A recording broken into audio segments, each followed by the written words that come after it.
Continue product मालूम करना है। दिए हुए एक्सप्रेशन को लिखता हूँ a + 1 into a - 1 into a² + 1। याद रहे कि हमारे पास एक बेसिक फार्मूला होता है, एक बेसिक आइडेंटिटी है कि a + b into a - b ये बराबर होता है a² - b²। ये बेसिक आइडेंटिटी हमें पता है, इसी को यूज़ करते हुए इस सवाल को हम आगे बढ़ाएंगे। यहाँ पर देखिएगा a + 1 यानी a + b और a - b। इसके ऊपर ये आइडेंटिटी लगाता हूँ तो मेरे पास बन जाएगा a² - 1²। साथ में a² + 1 लिखता हूँ। और अब a² - 1² हो या 1 का स्क्वायर 1 ही होता है तो इसको 1 भी लिख सकते हो। सिमिलर मैनर से दोबारा वही मेरे पास फार्मूले के फॉर्म में आ गया। So I can write a⁴ - 1 which is the required answer. दिए हुए एक्सप्रेशन को पार्ट 2 का लिखता हूँ, वो है a + b into a - b into a² + b² into a⁴ plus b⁴।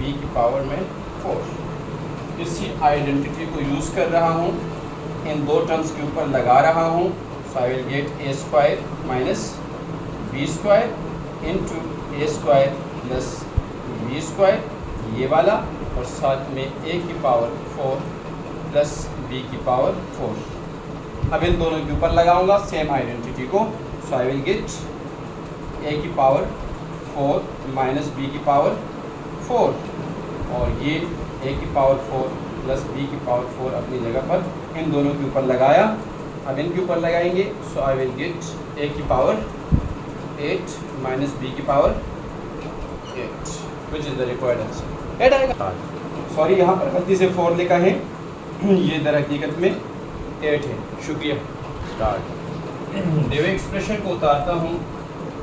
2p + 3q into 2p - 3q into 4p² + 9q² into 16p⁴ plus 81q⁴। a + b into a - b ये वाली identity in दोनों के ऊपर apply करूँगा and I will gate 4p² plus -9q², यानी a + b into a - b, तो ये बराबर होता है a² का मतलब 2p का स्क्वायर, तो 2p का स्क्वायर 2 का स्क्वायर 4 हो जाएगा और ये p² मेरे पास आ जाएगा।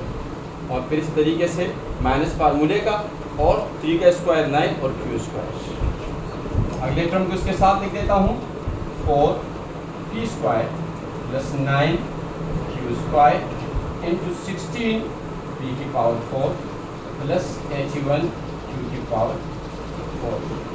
अब वही सेम आइडेंटिटी इन दोनों के ऊपर लगाऊंगा एंड आई विल गेट, यानी a² - b², I mean a² यानी इस पूरे का स्क्वायर, ये बनेगा मेरे पास 16p⁴ माइनस 81q⁴, और साथ में ये इम्प्रेशन मल्टीप्लाई हो जाएगा 16p⁴ प्लस 81q⁴। वही सेम फार्मूला, वही सेम आइडेंटिटी इसके ऊपर लग जाएगी। सो आई विल गेट, यानी 16p⁴ का स्क्वायर, ये तकरीबन जब हम मल्टीप्लाई करेंगे ये आएगा 256p⁴ माइनस, और 81 को, यानी 81 का जब स्क्वायर लेंगे, जब उसको मल्टीप्लाई करेंगे तो ये मेरे पास आएगा 6561 और q⁴ 8 which is the required answer. Start. Question number 13 है मेरे पास। express 81 p square minus 49 q square is the product of two terms. So this is very easy. Given expression 81 p square minus 49 q square को लिख देता हूँ और इसको मैं यूँ भी लिख सकता हूँ कि 9 p का होल स्क्वायर माइनस 7 q का होल स्क्वायर यानी a square minus b square.